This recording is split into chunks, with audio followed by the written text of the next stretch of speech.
Our theme for this year's summer camp had been Bhagavan Veda Vyasa, a great sage who edited the 4 Vedas, wrote the 18 Puranas, and narrated the epic Mahabharata, famously written by Lord Ganesha himself. He has impacted the religion of Hinduism in many ways, and that impact is still very clear to this day.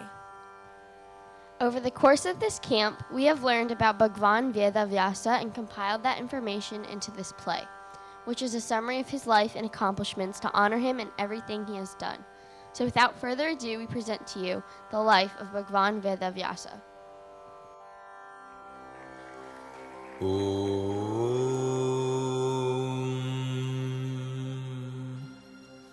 Shri Gurave Namaha.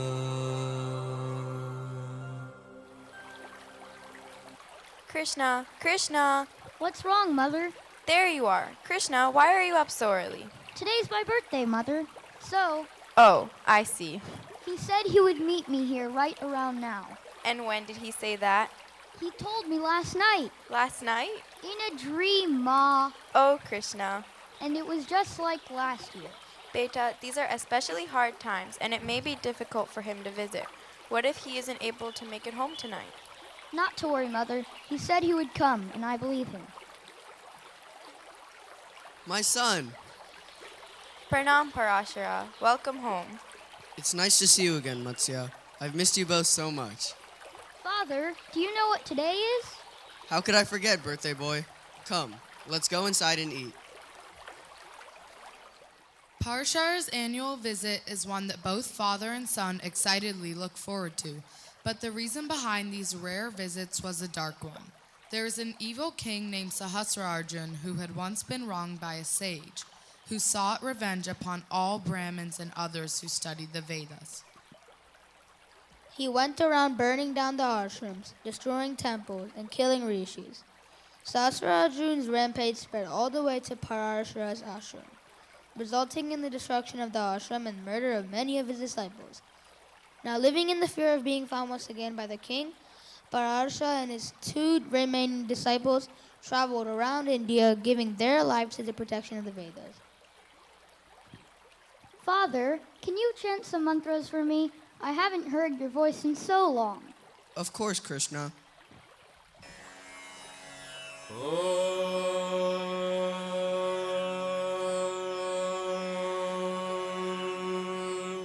Shri Gurubhyo Namaha. Harihi Om. Ganana Antva Ganapatigum Havamahe Kavim Kavinamupamashravastamam. ज्येष्ठराजं ब्रह्मणां ब्रह्मणस्पत आनशृण्वन्नोतिभिः सीदसादनम् महागणपतये नमः. Father, how old were you when you learned all these mantras? It was after my Upanayam. I think I was around your age, actually. Father, what is an Upanayam? To study the Vedas is not mere book knowledge. It takes tremendous time, effort, and concentration. A casual effort will not yield the joyous result of this study. That's why we take a vow, a solemn oath to commit our mind and body to Veda, to knowledge. This is Upanayam. Did you learn all this by yourself? No, I had a guru to guide me. How did he help you? Through the Veda mantras, he gave me a healthy body, pure mind, and brilliant intellect. He gave me the secret to permanent happiness. He gave me Ananda, and I can give this to you too.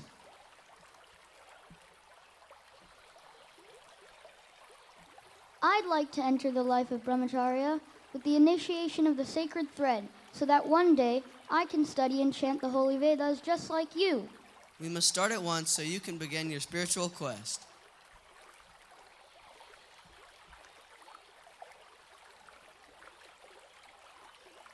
May you find peace and success in your studies. Thank you, Tata, and thank you, Pati. I love you, and I know you will accomplish great things.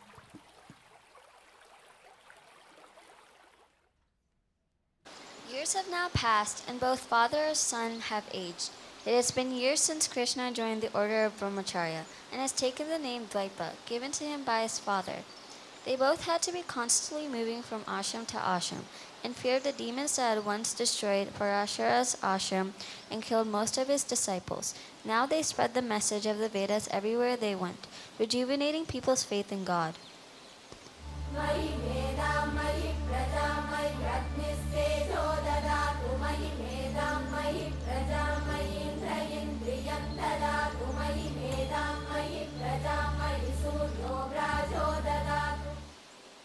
My dutiful son, I must tell you, you've been doing wonderfully in your studies. You've been able to learn, memorize, and understand everything you've been taught. But what impresses me most is your kind and generous heart.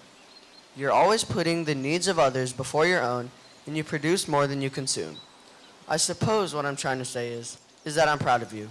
Thank you, Father. Your praise means so much to me. Dwaipa, you never have, and I am sure never will disappoint me.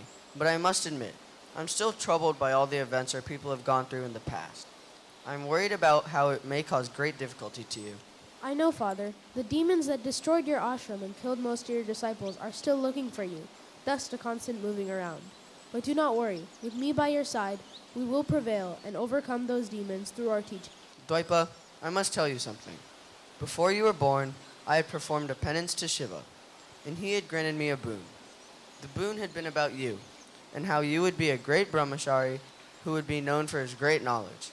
It is my hope that one day you would live up to this boon, and it seems you are on the right track. Thank you, Father. I will try to live up to your vision. Dwaipa had completed his brahmacharya training and studying now, and was completely devoted to the path of God. He had mastered the 4 Vedas by traveling all over India, studying with hermits, sages, rishis, and his very own father. After completely learning and memorizing the Vedas, Dwaipa took leave of his father.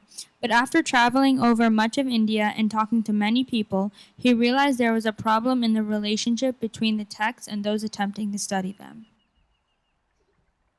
I'm beginning to realize that the Vedas cannot be understood by the common man.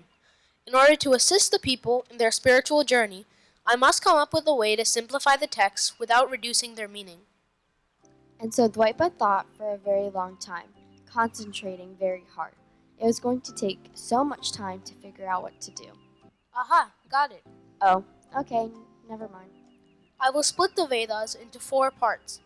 I will also present knowledge in authentic story form. These stories will be known as the Puranas.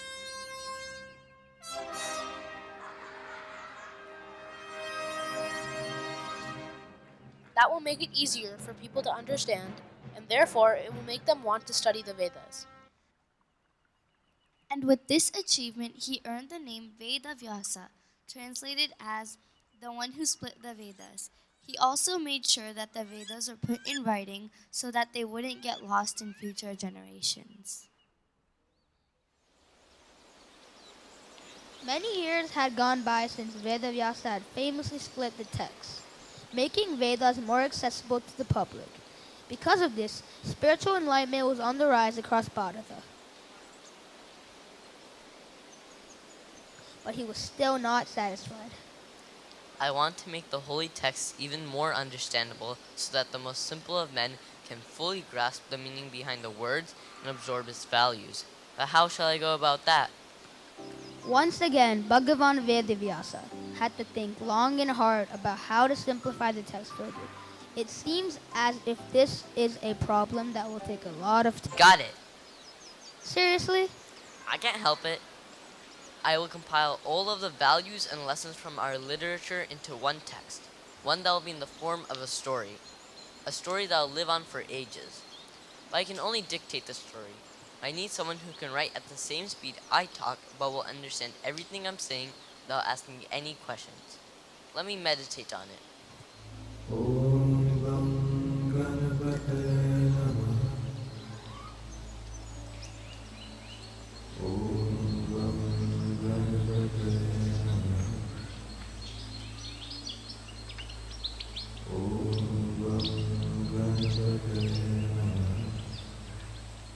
O Lord Ganesha, thank you for answering my call. You would be the perfect writer for the epic I'm about to narrate.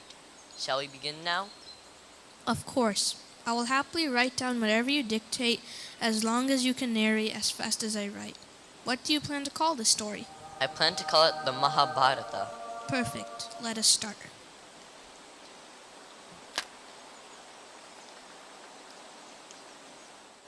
As you can see, Bhagavan Veda Vyasa's work has impacted the way we understand Hinduism today and the way we interpret our holy texts.